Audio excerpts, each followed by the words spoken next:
Quand tu lis un roman, il y a peu de chances que l'on te révèle la fin de l'histoire dès la première page. Ce serait même limite un peu barbare pour nous lecteurs. Les romans respectent généralement un schéma narratif, donc tu as la situation initiale, l'élément perturbateur, les péripéties, l'élément de résolution et la situation finale. Et bien pour ton podcast, c'est plus ou moins la même chose. Tu as une certaine structure de base à respecter. Et c'est ce dont on va parler aujourd'hui. Bienvenue dans l'épisode 13 de Rock Your Podcast, comment structurer tes épisodes de podcast. Bienvenue sur Rock Your Podcast, le podcast qui te donne les clés pour propulser ton business grâce au podcast.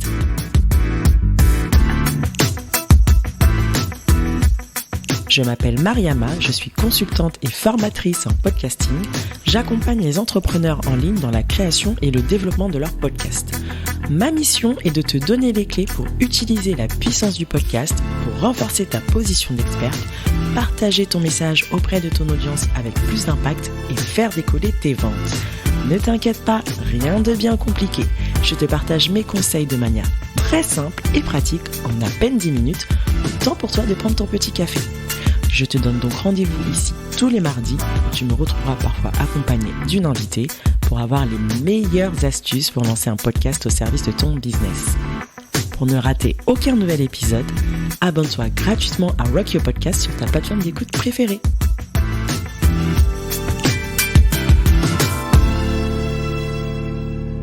Si tu écoutes souvent des podcasts, tu as certainement remarqué qu'ils sont presque tous constitués de la même manière, sauf exception. Dans cet épisode, je vais te partager 3 éléments de base à intégrer dans la structure de tes épisodes et surtout, je vais t'expliquer comment chacun de ces éléments sont essentiels pour t'aider à captiver tes auditeurs du début à la fin. Donc que tu souhaites te lancer ou que tu aies déjà lancé un podcast, ça va t'aider à avoir un petit peu plus de cohérence et d'efficacité dans le processus d'enregistrement de tes podcasts. Mais avant de démarrer cet épisode, petit rappel pour te dire que les portes de mon programme d'accompagnement Podcast Sales Machine sont ouvertes et qu'il y a un tarif promotionnel jusqu'au vendredi 10 décembre. Donc si cela t'intéresse, tu peux candidater directement via le lien qui se retrouve dans le descriptif de l'épisode. C'est un coaching de groupe sur 6 mois, donc avec un suivi individuel où on va co-créer ensemble ton podcast à ton image pour te permettre de booster tes ventes. Tu trouveras le détail du programme sur Instagram en allant dans la story à la une, coaching. Ok, maintenant revenons à la structure souvent appliquée aux épisodes de podcast. Alors, petit disclaimer, bien entendu, tu n'es pas obligé de suivre ce schéma à la lettre. C'est juste pour te donner un ordre d'idée des éléments à inclure dans tes épisodes de podcast. Ça va t'aider à avoir une certaine cohérence et au moins tu es certaine d'aborder les points clés de ton épisode et surtout de les placer au bon endroit. Et bien sûr, de garder tes auditeurs captivés du début à la fin. Donc, il y a 3 éléments essentiels dans chaque épisode, on va dire presque dans tous les podcasts d'ailleurs, quel que soit le sujet, et on va les aborder un par un. Donc, ces éléments, c'est l'intro, le contenu de ton épisode et l'outro. Et chacun de ces éléments a un but unique et spécifique. Tout d'abord, l'intro. Alors, c'est comme lors d'un premier date, c'est ta chance de faire bonne impression dès les premières secondes. Donc, comme je te le disais dans l'épisode précédent, au lieu de commencer par le générique officiel de ton podcast, donc qui est généralement accompagné d'un fond musical, tu peux par exemple commencer par une accroche. Pour rappel, le but de l'accroche, c'est de retenir l'attention de tes auditeurs. Donc, si c'est un format d'interview, tu peux par exemple mettre un court extrait de ta discussion avec ton invité.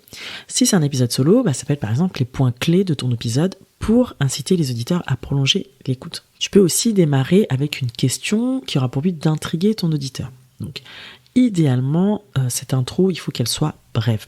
Je dis bien idéalement. Je dirais 15-20, allez, jusque 30 secondes maximum pour les plus bavardes comme moi, ça devrait largement suffire. Bien entendu, l'accroche est facultative. Tu peux très bien démarrer directement avec le générique d'intro officiel de ton podcast. Alors, que doit contenir ton générique ? Bien évidemment, tu dois mentionner le nom de ton podcast, le nom de l'hôte, donc toi, une présentation très rapide de ta thématique, donc de ton podcast, et enfin à qui c'est destiné. L'élément clé que tes auditeurs doivent retenir de cette instruction, c'est de savoir tout simplement si le podcast est fait pour eux ou pas. Ensuite vient l'introduction de l'épisode de podcast. Alors attention, je ne parle pas de l'intro générique que je viens de t'expliquer, donc qui est au tout début de ton épisode, mais je parle de l'intro spécifique à ton épisode de podcast. En gros, c'est là où tu vas aborder ce que va contenir ton épisode du jour. Si c'est une interview, tu peux faire une présentation rapide de ton invité et des points principaux que vous allez aborder dans votre discussion. Donc, si je reprends, l'intro de ton podcast est constituée de ton accroche, qui, je le répète, est facultative, du générique de ton podcast, donc sur fond musical, et de l'intro de ton épisode de podcast. En termes de durée, essaie de ne pas dépasser 2 minutes maximum, histoire de ne pas faire trop poireauter ton auditeur avant de rentrer dans le vif du sujet. J'aimerais souligner une dernière chose par rapport à l'intro. Tu dois communiquer sur la transformation que tu promets avec ton épisode et non donner tout de suite la marche à suivre pour atteindre cette transformation. Je m'explique. Admettons que tu sois coach en organisation et que ta promesse, c'est qu'à la suite de l'écoute de ton épisode de podcast, que ton auditeur reparte avec des conseils pour améliorer la qualité de son sommeil. Et pour ça, tu vas lui partager 3 astuces, par exemple se coucher et se lever à la même heure, astuce numéro 2, éviter les écrans avant d'aller au lit, etc. On est d'accord que tu vas pas lui partager d'emblée ces astuces dès le début de l'épisode, sinon il n'a plus aucun intérêt à écouter la suite. À la place, tu vas peut-être introduire le sujet en disant que une bonne qualité de sommeil, c'est un élément très important qu'il ne faut pas négliger si on veut être productif. Peut-être rajouter des statistiques sur le temps de sommeil des Français sur les 10 dernières années, je dis n'importe quoi. Donc en gros, il faut que ton éditeur se dise « Ok, ça m'intéresse, il faut que j'écoute jusqu'au bout ». Ok, on ferme le chapitre sur l'introduction. Passons maintenant au contenu de ton épisode, qui va bien sûr constituer la majeure partie de ton épisode. Donc l'objectif de ton contenu va varier en fonction de ta thématique. Peut-être que c'est d'éduquer ton audience, peut-être que c'est de les inspirer, peut-être que c'est de les divertir, peut-être même les 3 à la fois. En tout cas, ton contenu, c'est le sujet principal, quel que soit ton format, et c'est ce que ton auditeur est venu chercher en quelque sorte. Donc là, tu peux te permettre d'être créative, encore une fois. Ton podcast, c'est ta maison, tu es libre de faire ce que tu veux en termes de contenu, tant que ça reste cohérent bien sûr avec ta thématique. Par exemple, tu peux avoir une espèce de boîte à questions où tes auditeurs leur envoient leurs questions et tu leur réponds dans ton épisode. Ça peut être par exemple des petits extraits d'interviews que tu as réalisés et que tu expliques ou peut-être que tu développes un petit peu plus en apportant ta perspective. Tu peux avoir par exemple des extraits de sessions de coaching si tu es coach pour donner un aperçu de ton travail. Bref, do whatever you want, j'ai envie de dire, tant que c'est cohérent, encore une fois, avec ton sujet. En revanche, il faut que tu maîtrises quand même tout ce qui est montage parce que tu vas prendre quand même des éléments bout à bout que tu vas assembler. Donc, si tu maîtrises un minimum, c'est très bien. Sinon, tu peux très bien aussi déléguer à un monteur. Tu peux aussi dans ton contenu ajouter des éléments que je vais appeler des éléments signature, donc c'est des espèces de rubriques qui seront propres à ton podcast et qui marqueront l'esprit de tes auditeurs. Pour ça, il faut que ces éléments soient récurrents. Donc ça ne veut pas dire qu'ils sont forcément présents dans tous tes épisodes, mais il faut qu'ils apparaissent régulièrement. Par exemple, ça peut être une rubrique conseils rapides à la fin de tes épisodes, ou une recommandation de livres, de podcasts favoris, ou par exemple une réponse à une question de ta communauté. Si tu interviews des invités, ça peut être par exemple une question finale que tu demandes à tous tes invités en fin d'interview.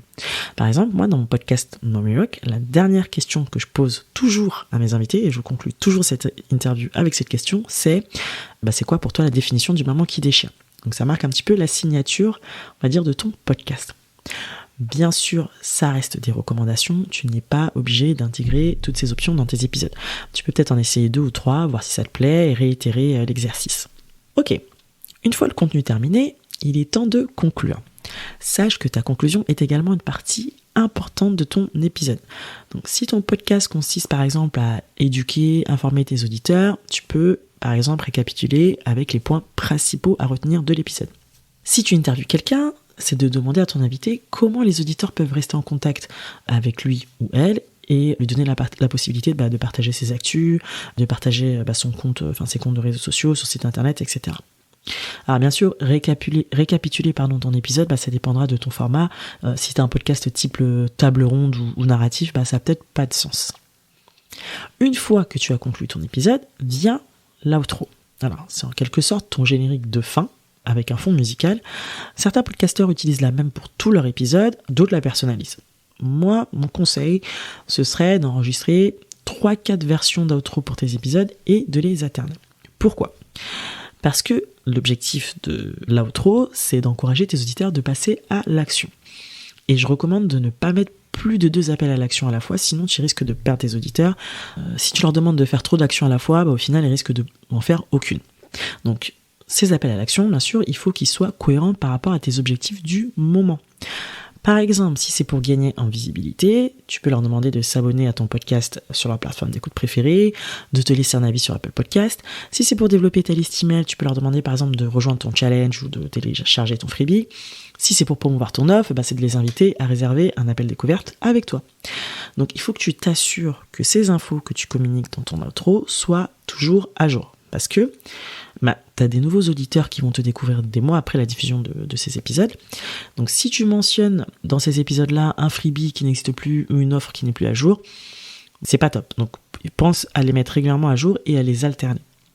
Tu peux aussi indiquer qu'il y a un lien vers les notes de l'épisode pour que les gens puissent retrouver les principaux éléments à retenir de l'épisode, le lien vers tes réseaux sociaux, le site web de ton invité si une interview, etc. Donc, pour récapituler les éléments essentiels de ton épisode de podcast, on a donc l'introduction.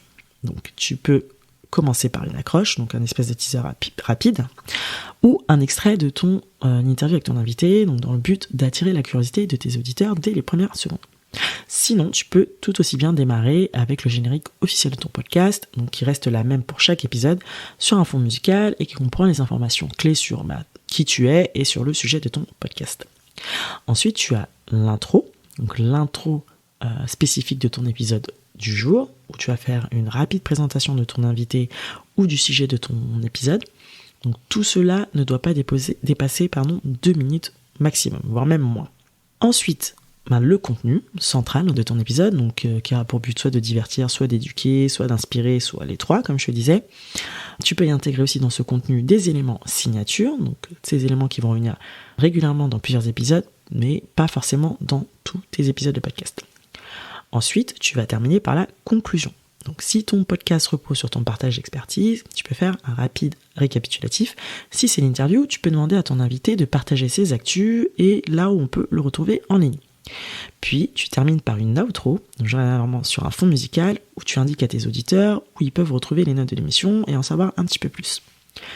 Et enfin, tu choisis 2 appels à l'action maximum, par exemple pour leur demander de s'abonner ou de te suivre sur les réseaux sociaux. Assure-toi que tes appels à l'action soient à jour pour les nouveaux auditeurs qui te découvriront des semaines, voire même des mois plus tard. Tu veux un exemple en live de l'outro ? C'est parti !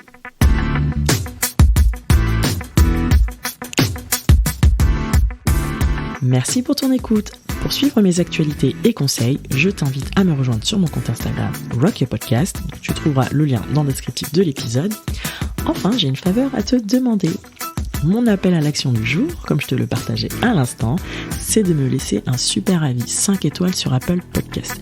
Ça me permettra de gagner en visibilité et d'attirer l'attention d'autres entrepreneurs comme toi qui souhaitent se lancer dans le podcast. N'hésite pas à y mentionner ton nom et ton compte Instagram si tu en as un. Je lirai peut-être ton avis dans le prochain épisode. Ce sera ma façon à moi de te remercier et de contribuer à ta visibilité aussi. Comme LR Lio, désolé si j'écorche ton nom, c'est les pseudos que j'ai sur les avis. Alors, LR Lio qui dit « Le podcast décomplexé ». Merci Mariama d'aider les futures podcasteuses à se lancer grâce à tes bons conseils et ta joie de vivre qui s'entend au micro. Je recommande plus. Waouh, merci à toi pour ce super avis. On se retrouve donc mardi prochain pour un nouvel épisode où je vais répondre à l'une des principales objections que j'entends souvent. J'ai pas le temps de lancer un podcast. Je t'en dis pas plus, sois juste au rendez-vous. Happy podcasting!